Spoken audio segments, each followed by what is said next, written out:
Hello, everybody, and welcome back to our Python tutorial exercises here.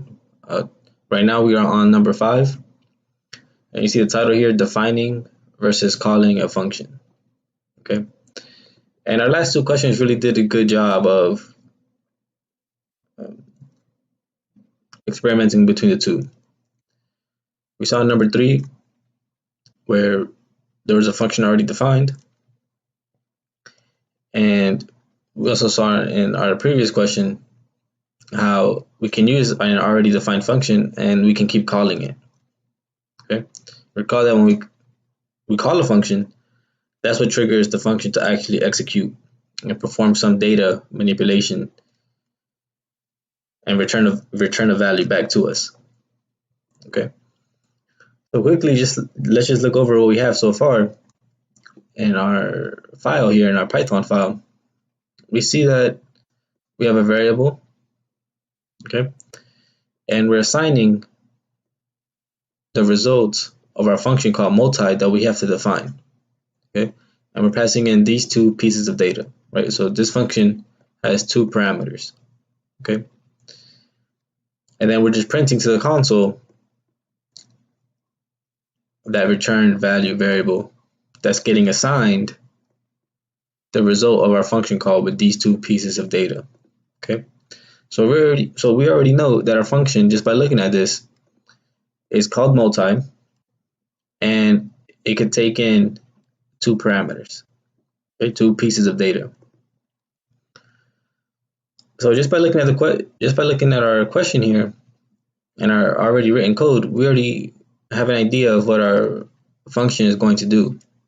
Okay, and let's look back up to our comment here. Remember, our comments, anything after the hashtag, get ignored by the compiler, which is what executes our code. And so we can use our comments to describe situations and to help us remember what we're doing, right? So here we can define a function called multi and accepts two parameters. Okay, so let's just say num1 and num2. Okay, we want to be specific with our parameter names, right? With our variable names, we don't want to just say, for example, x and then y. Okay, we'll put our colon there to end our function.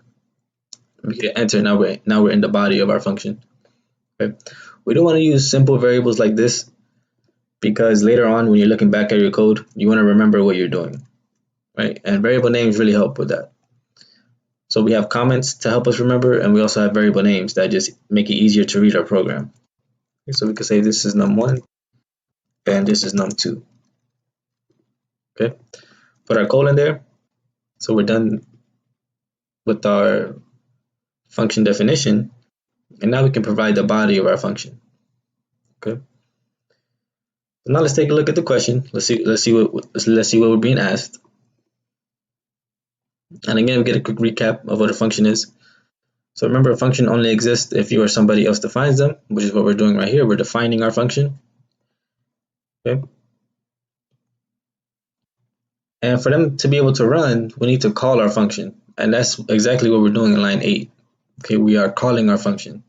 If we don't call our function and we just have a bunch of function definitions, then nothing's going to get done, right? We need to call a function, pass in some data to it, and that's how the function will execute. Okay.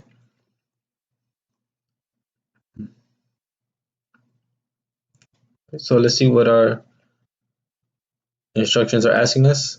It says to define a function called multi. See, we already did that. Multi function receives two numbers, right? Num1 and num2. And then we just want to return the results of the multiplication between them. Okay. So I want to show you how to do this two different ways. Okay. The first way is going to completely avoid scope. Okay. I think we'll be able to see what's a good example of scope based on the two ways we solve this problem. So let's go into scoping a little bit because scope is a very important topic here. So let's just solve this without having to worry about scope. Okay, so we could just return num1 times num2. Okay, and just by doing this, we have satisfied the requirements of this function. Okay, remember we need the return keyword, so that way when we call our function, it returns some data back to us. Okay, and in line 8, we see that we're passing in two pieces of data. Okay, we're storing it in our return value variable, and that's what we're printing out to the console. So if I just compile this, you see that we get this large number. Okay, and if I run our test cases, you see that everything works, right? Everything, our test cases pass. But I want to show you another example, another way of doing this where scoping is involved. Okay, so let's do that now. So instead of just saying return num1 times num2, we can just delete this, and inside the body of our function, remember, you don't want to start writing code here because now you are outside of the function. Okay, remember with Python we need to be indented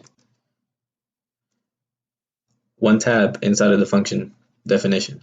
Okay, so here we can create we can create a variable here. We can say total. Okay, and we're gonna assign total num1 times num2. Okay, so you can agree that total now contain the correct result because we're assigning total the numbers that we pass in multiplied together. Okay, so instead of returning like we did in the first example, instead of just returning num1 times num2, here we could just return total. Okay,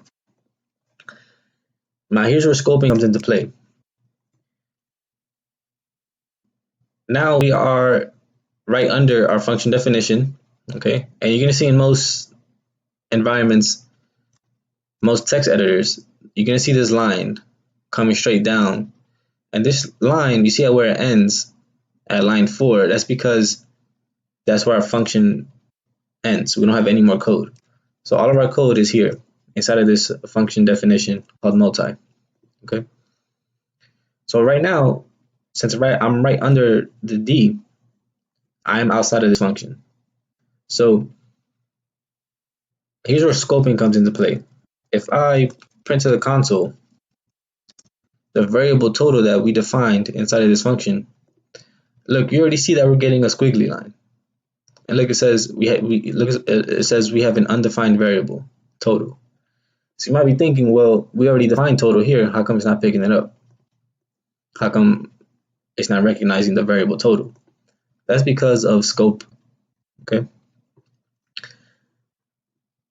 So put a comment here. So our variable total only, you can think of scoping as where our variables live. Okay. And our total variable only lives inside of this function. So in other words, our total variable, its scope is only defined in this function. Okay, you're gonna hear local scope and global scope. Okay, you can hear global variables and local variables. Okay, so right here, our total variable is our local variable. Okay, local variable. Okay, and it lives only inside of this function. Okay, so to prove that to you, I can just cut this line out. That you see we're getting an error. We're getting told that our variable total is undefined. So I can cut that and I can move it here. And you see now that we're inside of our function, now total is being able to get recognized because we have it defined in our function. Okay. So you can think of total as only being able to get recognized in this function right here. Okay. So that's local scope. Okay. Or you're gonna hear local scope. Okay. You're gonna hear block level scope. It's all referring to our local scope here. Okay. And I could run this again. And you see we're getting this twice because we're printing out the same value twice. Okay. And if let me erase this, and let me prove to you that this will also pass our test case. If I run test case, you see everything gets passed as well. Okay. So we went over two ways of solving this problem. One way of having had us avoid worrying about our scope.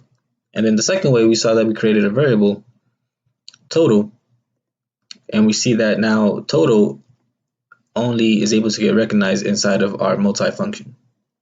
Okay, that has to do with our scope. Okay, now in our next couple of problems, we're going to see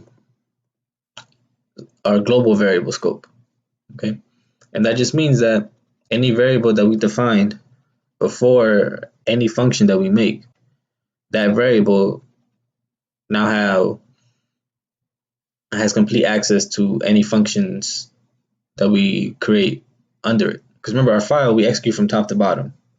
So if we declare some variables globally, meaning just at the top of our file, and then we start creating our functions can use those variables without a problem. Okay. But when we define variables inside of a function, that's when it becomes a block level scope or a local variable. Okay. They mean the same thing. And we saw what that means, that we only have access to that variable inside of where we created it, in this case our multifunction. Okay. All right, so that brings us an end to this video. We'll move on to the next question.